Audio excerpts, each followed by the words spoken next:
नमस्कार, आप देख रहे हैं डीडी न्यूज। आपके साथ मैं हूं गौरव श्रीवास्तव। तो चलिए बुलेटिन की शुरुआत करते हैं और सबसे पहले नजर डालते हैं इस वक्त की हेडलाइंस पर।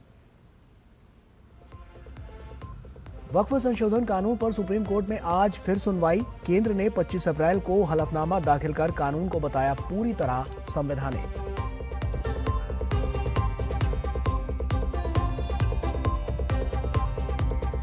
वित्त मंत्री निर्मला सीतारमण इटली में एडीबी की वार्षिक बैठक में लेंगी भाग। इटली, जापान और भूटान के वित्त मंत्रियों के साथ करेंगी द्विपक्षीय बैठक।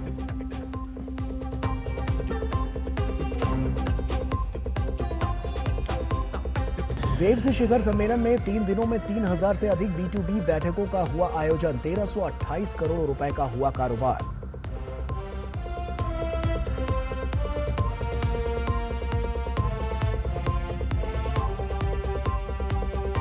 रूस और यूक्रेन के बीच किसी भी समय युद्ध विराम संभव। अमेरिकी राष्ट्रपति डोनाल्ड ट्रंप ने कहा, सप्ताहांत में दोनों देशों के साथ हुई अच्छी बातचीत।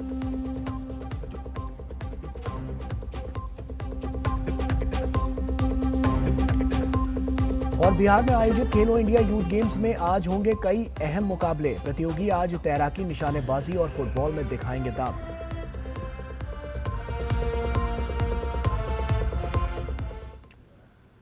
और आइए अब बुलेटिन की शुरुआत करते हैं। वक्फ संशोधन कानून पर सुप्रीम कोर्ट आज सुनवाई करेगा और इससे पहले 17 अप्रैल को कोर्ट ने केंद्र को जवाब देने के लिए 7 दिनों का समय दिया था। साथ ही अगली सुनवाई तक वक्फ बोर्ड की नई नियुक्तियों पर रोक लगा दी थी।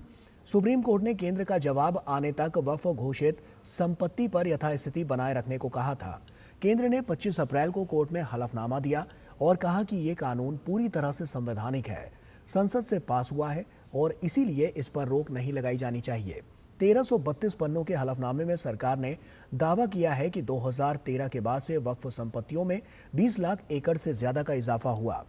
इससे कई बार निजी और सरकारी जमीनों पर विवाद हुआ, लेकिन all India Muslim personal law board ने सरकार के आंकड़ों को गलत बताया और कोर्ट से झूठा हलफनामा देने वाले अधिकारी पर कार्रवाई की मांग की। सुप्रीम कोर्ट का कहना है कि वो कानून के खिलाफ दायर 70 से ज्यादा याचिकाओं की जगह सिर्फ 5 मुख्य याचिकाओं पर ही सुनवाई करेगा, जिनमें AIMIM सांसद असुद्दीन ओवैसी की याचिका भी शामिल है। और ये कानून अप्रैल में राष्ट्रपति की मंजूरी के बाद लागू किया गया था। लोकसभा में 288 और राज्यसभा में 128 सांसदों ने इसका समर्थन किया था। कई विपक्षी पार्टियों ने इसका विरोध किया और सुप्रीम कोर्ट का रुख किया।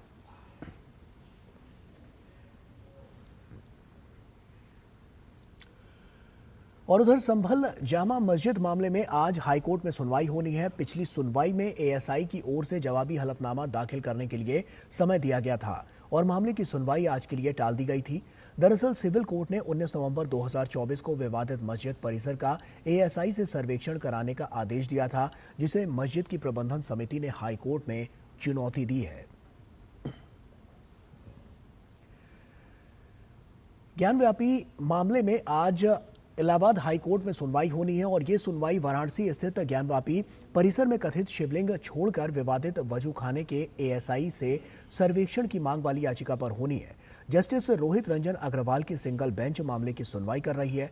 दरअसल श्रृंगार गौरी केस की मुख्य याचिकाकर्ता राकेश सिंह की तरफ से ज्ञानवापी परिसर में स्थित वजूखाने के ASI सर्वेक्षण की मांग को लेकर Allahabad high court civil revision civil पुनरीक्षण याचिका दाखिल की गई है।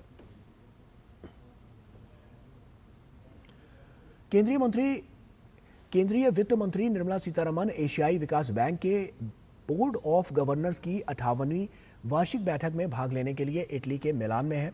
7 मई तक चलने वाली इस बैठक में वो भारतीय प्रतिनिधि मंडल का नेतृत्व करेंगी और इस बैठक में ADB के बोर्ड ऑफ गवर्नर्स के आधिकारिक प्रतिनिधि मंडल, ADB सदस्यों के आधिकारिक प्रतिनिधि मंडल और अंतर्राष्ट्रीय वित्तीय संस्थान भाग लेंगे। इस दौरान केंद्रीय वित्त मंत्री इटली, जापान और भूटान के वित्त मंत्रियों के साथ साथ अन्य अंतर्राष्ट्रीय संगठनों के प्रमुखों के साथ द्विपक्षीय बैठकें भी करेंगी। इसके अलावा वो वैश्विक थिंक टैंक, व्यापार जगत के नेताओं और मुख्य कार्यकारी अधिकारियों से भी मिलेंगी। यात्रा के दौरान वो भारतीय प्रवासियों के साथ भी बातचीत करेंगी और बोकोनी विश्वविद्यालय में आर्थिक और जलवायु लचीलेपन में संतुलन विषय पर एक पूर्ण सत्र को भी संबोधित करेंगी। रक्षा मंत्री राजनाथ सिंह आज नई दिल्ली में जापान के रक्षा मंत्री जनरल नाकातानी के साथ द्विपक्षीय बैठक करेंगे। दोनों पक्ष वर्तमान क्षेत्रीय और अंतर्राष्ट्रीय सुरक्षा स्थिति की समीक्षा करने के साथ द्विपक्षीय रक्षा सहयोग को और मजबूत करने पर चर्चा करेंगे। हालिया वर्षों में भारत और जापान के बीच रक्षा आदान प्रदान में मजबूती आई है। हिंद प्रशांत क्षेत्र की शांति, सुरक्षा और स्थिरता के मुद्दे पर साझा दृष्टिकोण से भी इस बैठक को बेहद महत्वपूर्ण माना जा रहा है। गौरतलब है कि नवंबर 2024 में लाओ पीडीआर में आसियान रक्षा मंत्रियों की बैठक के 6 महीने के भीतर दोनों रक्षा मंत्रियों के बीच ये दूसरी बैठक है। और वहीं उपराष्ट्रपति जगदीप धनखड़ आज कर्नाटक के दौरे पर रहेंगे और इस दौरान वे राज्य के उत्तर कन्नड़ जिले के सिरसी में वानिकी महाविद्यालय का दौरा करेंगे। वे वहां विद्यालय में शिक्षकों और छात्रों का मार्गदर्शन भी करेंगे।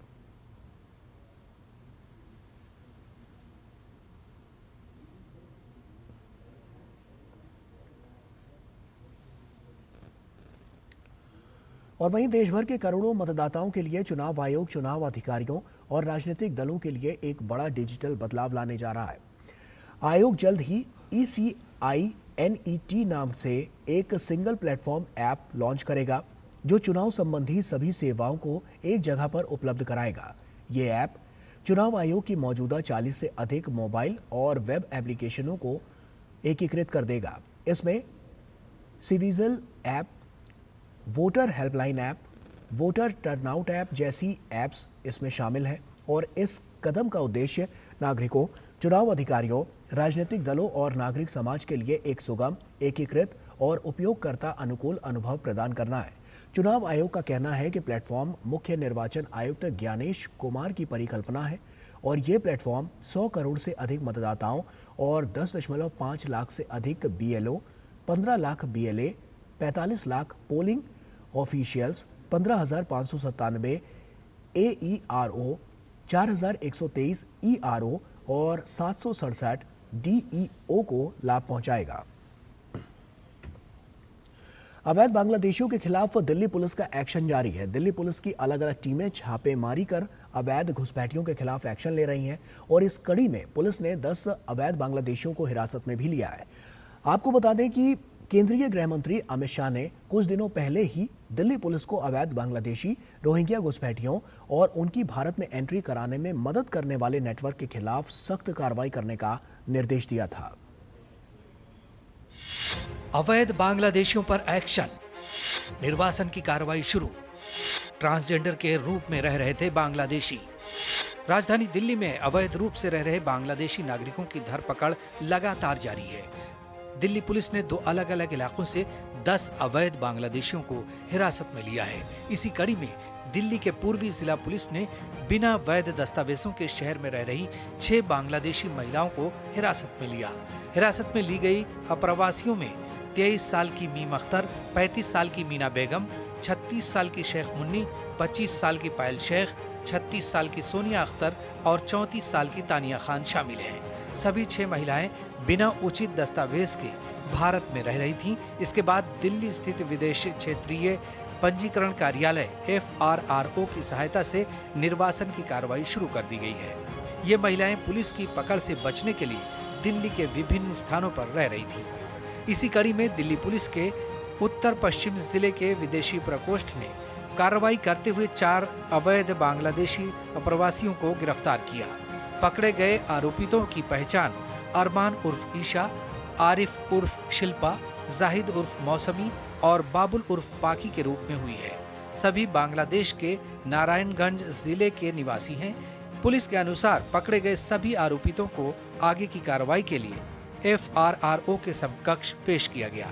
मामले की जांच करने पर पाया गया कि पकड़े गए बांग्लादेशी नागरिक ट्रांसजेंडर के रूप में ट्रैफिक सिग्नल पर भीख मांगने और अन्य गतिविधियों में शामिल थे। इनके पास से प्रतिबंधित IMO ऐप से इंस्टॉल किए गए 2 स्मार्टफोन बरामद किए गए हैं, जिनका इस्तेमाल बांग्लादेश में अपने परिवारों के साथ संवाद करने के लिए किया जा रहा था। पकड़े गए व्यक्तियों ने कबूल किया कि वे एजेंटों की सहायता से सीमाओं के माध्यम से अवैध रूप से भारत में प्रवेश किए और ट्रेनों से दिल्ली पहुंचे। शनिवार को दक्षिण पूर्वी दिल्ली के DCP रवि कुमार ने बताया था कि अब तक दक्षिण पूर्वी जिले में 75 से ज्यादा अवैध बांग्लादेशियों को पकड़ा गया है। साथ ही उन्होंने बताया कि इस अवैध काम में संलिप्त 5 भारतीय एजेंटों को गिरफ्तार किया गया है, जिन्होंने इन बांग्लादेशियों को अवैध रूप से भारत में प्रवेश करने और रहने में मदद की थी, जिसमें से दिल्ली पुलिस ने 47 बांग्लादेशियों को हिरासत में लिया है। रविवार को अवैध बांग्लादेशियों के खिलाफ हुई कार्रवाई से ये बात साफ है कि प्रशासन घुसपैठ के मुद्दे पर सख्त है और किसी भी स्थिति में इसे बर्दाश्त नहीं किया जाएगा। Bureau report, TD news. और भारत नेपाल सीमा से 15 किलोमीटर के दायरे में स्थित अवैध अतिक्रमण पर सिद्धार्थनगर जिले में भी कार्रवाई की जा रही है। जिले के शोहरतगढ़ तहसील क्षेत्र के पिपरा गांव में स्थित मदरसे में बुलडोजर की कार्रवाई की गई। ये मदरसा खालियान की जमीन से बना हुआ था और जिसके बाद प्रशासन ने 625 अवैध स्थायी व अस्थायी अतिक्रमण चिन्हित किए हैं। इसी क्रम में पिपरा गांव में मदरसे के खिलाफ ध्वस्तीकरण की कार्रवाई की गई है। प्रशासन के ध्वस्तीकरण से पूर्व मदरसे में नोटिस चस्पा की थी, जिसमें 26 अप्रैल तक अतिक्रमण हटाने की बात अंकित थी। साथ ही स्वतः न हटाने पर अतिक्रमण को प्रशासन द्वारा अतिक्रमण ध्वस्त किए जाने की बात नोटिस में लिखी थी। और वहीं उत्तर प्रदेश में योगी सरकार द्वारा अवैध धार्मिक स्थलों और शिक्षण संस्थानों पर निरंतर जांच पड़ताल की जा रही है और इसी कड़ी में जनपद श्रावस्ती के इकौना देहात में विदेशी फंडिंग से जामिया नूरिया फातिमा लिलबनात नाम के मदरसे का संचालन पाया गया और इस मदरसे में अवैध रूप से 300 से अधिक बच्चियों को दीनी तालीम दी जा रही थी। जिला प्रशासन द्वारा जांच में पाया गया कि मदरसे का निर्माण विदेशी फंडिंग से किया गया। इस मदरसे में तालीम और अन्य गतिविधियों का भी संचालन विदेशी फंडिंग से किया जा रहा था। इस मदरसे का संचालक सैयद सिराजुद्दीन हाशमी गोधरा गुजरात का रहने वाला है, जो श्रावस्ती में आकर गैर मान्यता प्राप्त मदरसे को संचालित कर रहा था। मामले की जानकारी होने के बाद प्रशासन के आला अधिकारी मौके पर पहुंचे और मदरसे को सील कर दिया। ये गैर मान्यता प्राप्त मदरसा है, जिसमें कि हम लोग परसों भी आए थे, तो पेपर में भी इसमें काफ़ी जो है प्रकाशित किया गया, जिसके संबंध में डीएम साहब द्वारा स्वयं संज्ञान लिया गया और उनकी उपस्थिति में आज ये सीलिंग की कार्रवाई की गई। सीलिंग की कार्रवाई करा दी गई है, बेदखली की कार्रवाई की जा रही है। न्यायालय से आदेश होने के बाद उस पर जो है बेदखली की कार्रवाई को सील किया गया है। अवैध मदरसे जो गैर मानता है उस पर सबको नोटिस जारी हो गया है। जो 192 थे जो अस्थायी मानता थे उस पर जो है रजिस्ट्रार के प्रत्याहरण के लेटर जारी। कितने मदरसों पे? 192 मदरसों को लेटर जारी कर दिया हमने। और वहीं कल नीट यूजी की परीक्षा हुई। नेशनल टेस्टिंग एजेंसी ने देश भर में 550 से अधिक शहरों में परीक्षा का आयोजन किया था। परीक्षा के लिए 23 लाख छात्रों ने रजिस्ट्रेशन कराया था। परीक्षा एक ही पाली में दोपहर 2 बजे से शाम 5 बजे तक कराई गई।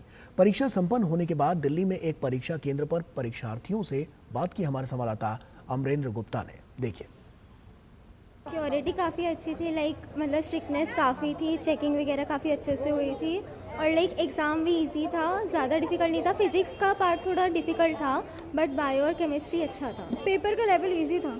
Last year biology was difficult, इस बार ठीक था। लास्ट टाइम जहाँ मेरा सेंटर था उसमें और यहाँ पे ज़्यादा फ़र्क नहीं था, तब वहाँ भी स्ट्रिक्टनेस थी और यहाँ भी स्ट्रिक्टनेस थी लास्ट टाइम जितनी। हाँ, लेकिन पेपर का पैटर्न पेपर बहुत डिफरेंट आया था पिछली बार से। सेल्फ स्टडी की थी, घर पे खुद से पढ़ाई की थी और फिजिक्स थोड़ा सा लेंदी था। जैसी इनकी सिक्योरिटी है और जैसा इनका सारा करिकुलम है बहुत ही अच्छा है, पहले से बहुत बेटर है। अंदर बहुत ही अच्छा डेकोरम था, डिसिप्लिन था अंदर। और लखनऊ में रूटीन चेकिंग के दौरान पुलिस पर 2 व्यक्तियों ने फायरिंग की। आत्मरक्षा में पुलिस ने भी उन पर फायरिंग की, जिसमें दोनों व्यक्तियों के पैर में गोली लगी और पकड़े गए। वहीं दोनों की पहचान मोनू राजपूत और महेश रावत के रूप में हुई है। दोनों व्यक्तियों के पास से एक पिस्टल और 2 कारतूस बरामद किए गए हैं। ईस्ट लखनऊ के डीसीपी शशांक सिंह ने उनसे पूछताछ की। शुरुआती पूछताछ में उन्होंने बताया कि उनके खिलाफ कई मामले दर्ज हैं। वे कुछ दिन पहले ही जेल से छूटे हैं और इसीलिए इस तरह की घटनाओं को अंजाम दे रहे थे। वे शातिर अपराधी हैं और पहले भी ऐसी कई घटनाओं को अंजाम दे चुके हैं और आगे भी ऐसी घटनाओं को अंजाम देने की योजना बना रहे थे, जहां पुलिस ने उन्हें पकड़ लिया। इनसे जब विस्तृत पूछताछ करी गई तो इनके द्वारा बताया गया कि इनके द्वारा अभी हाल फिलहाल में विपुल खंड में और विवेक खंड में पर्स स्नैचिंग की घटनाएं कारित करी गई थी। इनके पास से दोनों व्यक्तियों से एक तमंचा, 2 कारतूस बरामद हुआ है। साथ ही दोनों घटनाओं में जो पर्स चोरी हुए थे और छिने थे वो पर्स भी बरामद करे हैं। अभी प्रथम दृष्टया इनसे जो पूछताछ करी गई, इनके द्वारा बताया गया इन पर कई मुकदमे हैं। ये कुछ दिन पहले जेल से रिहा हुए हैं और इसीलिए इस तरह की घटना कर रहे थे। ये शातिर अपराधी हैं और पहले भी इस तरह की कई घटनाएं कर चुके हैं और इस तरह की घटनाएं लखनऊ में करने का ये लोग प्लान बना रहे थे, जहां हमारी पुलिस ने इन्हें पकड़ लिया है। इन्हें अभी प्राथमिक उपचार के लिए CHC में भिजवा दिया गया है। विधिक कार्रवाई प्रचलित है। और नोएडा STF ने नीट UG परीक्षा में पास कराने के नाम पर ठगी करने वाले गैंग के 3 आरोपियों को गिरफ्तार किया है। गिरफ्तार आरोपियों की पहचान विक्रम कुमार शाह, धर्मपाल सिंह और अनिकेत कुमार के रूप में हुई है और इन तीनों पर नोएडा के सेक्टर 3 में ऑफिस बनाकर ठगी करने का आरोप है। आरोपियों के कब्जे से 6 कॉलिंग मोबाइल, 4 निजी मोबाइल, छात्रों का डेटा और एक फॉर्च्यूनर कार बरामद की गई है।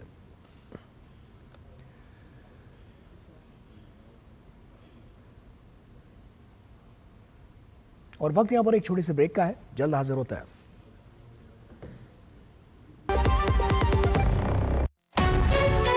विभाग अनेक, कंप्लेंट बॉक्स 1। किसी भी सरकारी दफ्तर, विभाग या बैंक से जुड़ी शिकायत के लिए pgportal.gov.in पर जाएं, रजिस्टर करें, संबंधित विभाग चुनें, शिकायत दर्ज करें और ट्रैकिंग ID नोट करें। SMS या ईमेल पर एक्नॉलेजमेंट पाएं और शिकायत का जवाब सीधे मंत्रालय से प्राप्त करें। अब तक 1 करोड़ 12 लाख से अधिक भारतीयों ने भरोसा जताया। CP ग्राम्स, आपकी हर शिकायत का हल। अभी शिकायत दर्ज करें pgportal.gov.in। पापा पूछेंगे नहीं 800 रुपीस की एंड ऑफ सेमेस्टर पार्टी के बारे में? मम्मी आज सुनी 680। अरे अपडेट किया है बच्चे ने? भीम ऐप के फैमिली ग्रुप में खर्चा तो हुआ ना? पहली बार हिसाब दिया है बेटे ने। फैमिली ग्रुप पे पाइए फैमिली से पेमेंट अपडेट्स। भीम, भारत का भरोसा, भारत का अपना पेमेंट्स ऐप। ब्रेक के बाद एक बार फिर से आप सभी का स्वागत है। वेव्स 2025 के पहले संस्करण का मुंबई में रविवार को समापन हुआ। इसमें मशहूर कलाकारों और प्रभावशाली कंटेंट क्रिएटर्स से लेकर टेक्नोलॉजी इनोवेटर्स और कॉरपोरेट लीडर्स तक उद्योग के हर क्षेत्र से भागीदारी रही और इस आयोजन ने भारत को एक उभरती हुई वैश्विक मीडिया और मनोरंजन महाशक्ति के रूप में पेश किया। प्रधानमंत्री नरेंद्र मोदी ने वेव्स समिट के उद्घाटन पर युवाओं से इस रचनात्मक पहल का नेतृत्व करने और भारत को एक वैश्विक क्रिएटिव हब बनाने का आह्वान किया। 4 दिवसीय वेव समिट में कॉन्फ्रेंस ट्रैक संवाद और सहयोग का प्रमुख केंद्र रहा, जहां दुनिया भर के विचारकों, नीति निर्माताओं और पेशेवरों ने भाग लिया। वेव्स समिट के दौरान 140 से ज्यादा सत्रों में 100 से अधिक अंतर्राष्ट्रीय वक्ताओं ने भाग लिया। सिनेमा की दुनिया से चिरंजीवी, मोहनलाल, हेमा मालिनी, अक्षय कुमार, नागा अर्जुन, शाहरुख खान, दीपिका पादुकोण, अल्लू अर्जुन और शेखर कपूर सहित कई हस्तियों ने मंच साझा किया। वेव्स समिट के दौरान 40 मास्टर क्लासेस रचनात्मक अभ्यास के लिए आयोजित की गईं। इनमें आमिर खान का the art of acting, Farhan Akhtar का क्राफ्ट ऑफ डायरेक्शन और माइकल लेहमैन का इनसाइट्स इनटू फिल्म मेकिंग जैसे सत्र शामिल थे। वेव्स के तहत आयोजित वेव्स बाजार में फिल्म, म्यूजिक, रेडियो, VFX और एनिमेशन जैसे क्षेत्रों में कुल 1328 करोड़ रुपए का लेन देन दर्ज किया गया। वेव्स समिट के दौरान महाराष्ट्र सरकार ने भी 8000 करोड़ रुपए के MOUs पर हस्ताक्षर किए। यूनिवर्सिटी ऑफ यॉर्क और यूनिवर्सिटी ऑफ वेस्टर्न ऑस्ट्रेलिया के साथ 1500 करोड़ रुपए के समझौते किए गए। भारत जीनोम संपादित चावल की किस्में विकसित करने वाला दुनिया का पहला देश बन गया है। भारतीय कृषि अनुसंधान परिषद में आयोजित कार्यक्रम में केंद्रीय कृषि और किसान कल्याण मंत्री शिवराज सिंह चौहान ने इसे लॉन्च किया। DRR धान, 100 कमला और पूसा DST राइस एक नाम की ये धान की किस्में कम पानी में तैयार होती हैं और साथ ही अधिक उत्पादन क्षमता के साथ ही इसके लिए तैयार होने में समय भी कम लगता है। कृषि के क्षेत्र में भारत ने बड़ी उपलब्धि हासिल करते हुए जीनोम संपादित चावल की किस्में विकसित करने वाला दुनिया का पहला देश बन गया है। केंद्रीय कृषि एवं किसान कल्याण और ग्रामीण विकास मंत्री शिवराज सिंह चौहान ने देश में विकसित विश्व की पहली 2 जीनोम संपादित चावल की किस्मों का लोकार्पण किया और वैज्ञानिक शोध की दिशा में नवाचार की शुरुआत की। इस अवसर पर केंद्रीय मंत्री ने दोनों किस्मों के अनुसंधान में योगदान करने वाले वैज्ञानिकों को सम्मानित भी किया। उन्होंने कहा कि आने वाले समय में खाद्य सुरक्षा सुनिश्चित करने, पोषण युक्त उत्पादन बढ़ाने और देश के साथ साथ दुनिया के लिए खाद्यान्न की व्यवस्था करते हुए भारत को फूड बास्केट बनाने के मकसद से काम करना होगा। प्रधानमंत्री जी का संकल्प विकसित भारत, और विकसित भारत विकसित खेती के बिना नहीं बन सकता, समृद्ध किसान के बिना भी नहीं बन सकता।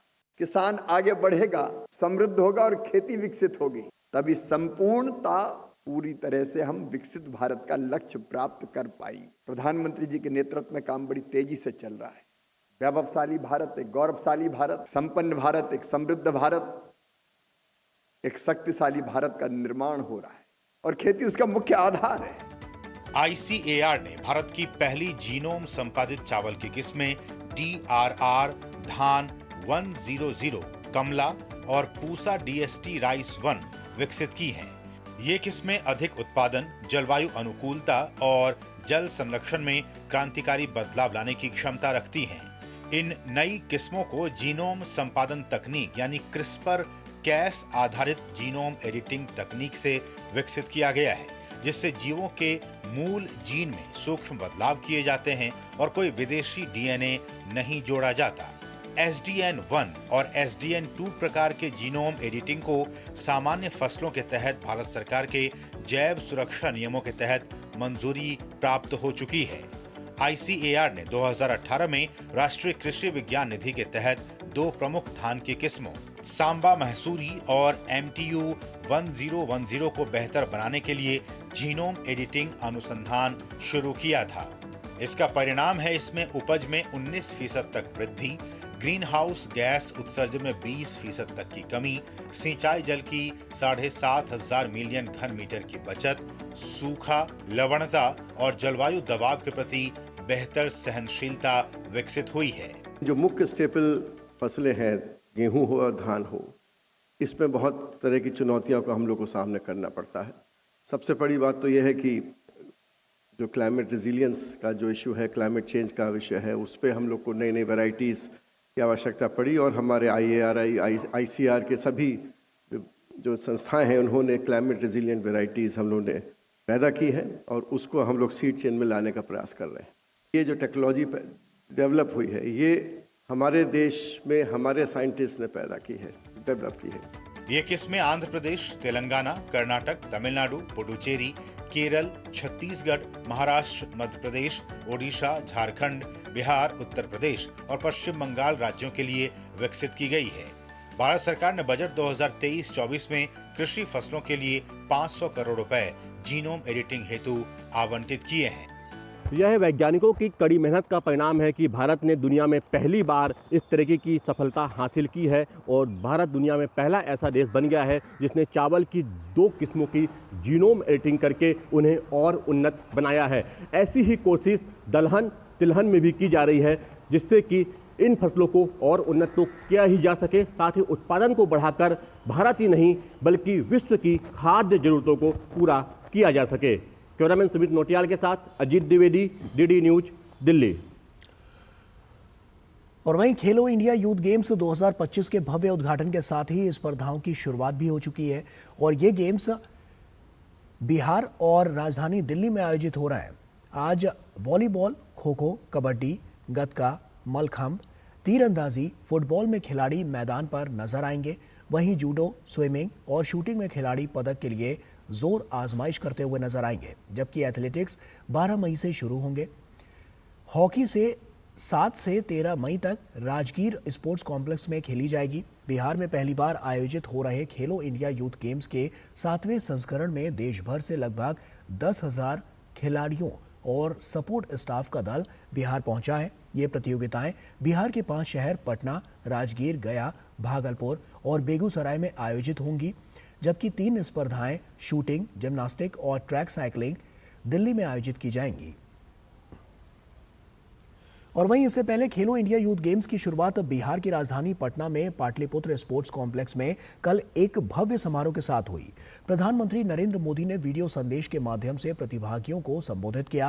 पीएम मोदी ने 2036 में देश में ओलंपिक खेल के आयोजन की आशा व्यक्त की और साथ ही कहा कि आज के समय में सरकार विद्यालय स्तर पर खिलाड़ियों की पहचान कर उन्हें प्रशिक्षित कर रही है। ओलंपिक्स कभी भारत में आयोजित हो, ये हर भारतीय का सपना रहा है। आज भारत प्रयास कर रहा है कि साल 2036 में ओलंपिक्स हमारे देश में हो। अंतर्राष्ट्रीय स्तर पर खेलों में भारत का दबदबा बढ़ाने के लिए स्पोर्टिंग टैलेंट की स्कूल लेवल पर ही पहचान करने के लिए सरकार स्कूल के स्तर पर एथलीट्स को खोजकर उन्हें ट्रेन कर रही है। खेलो इंडिया से लेकर टॉप स्कीम तक एक पूरा इकोसिस्टम इसके लिए विकसित किया गया है। आज बिहार सहित पूरे देश के हजारों एथलीट्स इसका लाभ उठा रहे हैं। और वहीं वियतनाम का हो ची मिन सिटी इन दिनों सुर्खियों में है। सुर्खियों में इसलिए क्योंकि भारत से भगवान गौतम बुद्ध के पवित्र अवशेष यहां लाए गए हैं, जिन्हें थान ताम पैगोडा में प्रदर्शित किया गया। शनिवार को पहले ही दिन करीब 2 लाख से ज्यादा श्रद्धालुओं ने अवशेषों के दर्शन किए, तो वहीं आज दूसरे दिन भी काफी संख्या में लोगों का तांता लगा हुआ है। वहीं थान ताम पैगोडा का जायजा लेते हुए हमारे संवाददाता गिरीश निशाना ने श्रद्धालुओं से खास बातचीत की और कितने दिखे यहाँ के लोग उत्साहित, आइए देखते हैं इस खास रिपोर्ट में। वियतनाम के तान थाम पगोड़ा के अंदर भगवान बुद्ध के अवशेषों को रखा गया है। पहले दिन जहां 2 लाख से ज़्यादा श्रद्धालुओं ने भगवान बुद्ध के अवशेषों के दर्शन किए, तो वहीं दूसरे दिन सुबह 4:30 बजे से लगातार लंबी लंबी कतारें लगी हुई हैं भगवान बुद्ध के अवशेषों को देखने के लिए, जो भारत से लाए गए हैं। कुछ श्रद्धालु यहाँ पे आप देख सकते हैं, हमारे साथ में बात करते हैं। We wish that the Buddha support and bless us for our country and our people. Behind us, there's 1,000 people. They came here to pay homage for the relic of Buddha. This is a very scary area, and also in Tan Tam Pagoda in Vietnam. The first time in Vietnam, all of the people want to see one time to see the Buddhist relic in their life. Vietnam में लंबी लंबी कतारें सुबह 4:30 बजे से इसी तरह से लगी हुई हैं। लोग भगवान बुद्ध के अवशेषों को देखने के लिए यहाँ पहुँच रहे हैं। सुबह से ही लंबी लंबी कतारें हैं। आप देख सकते हैं कितना श्रद्धा और उल्लास का माहौल इस समय वियतनाम के हो ची मिन सिटी में देखने को मिल रहा है। कैमरामैन वाई.के. लोकनाथ के साथ गिरीश निशाना, DD न्यूज, वियतनाम। और इसी के साथ फिलहाल इतना ही। दीजिए इजाजत, नमस्कार।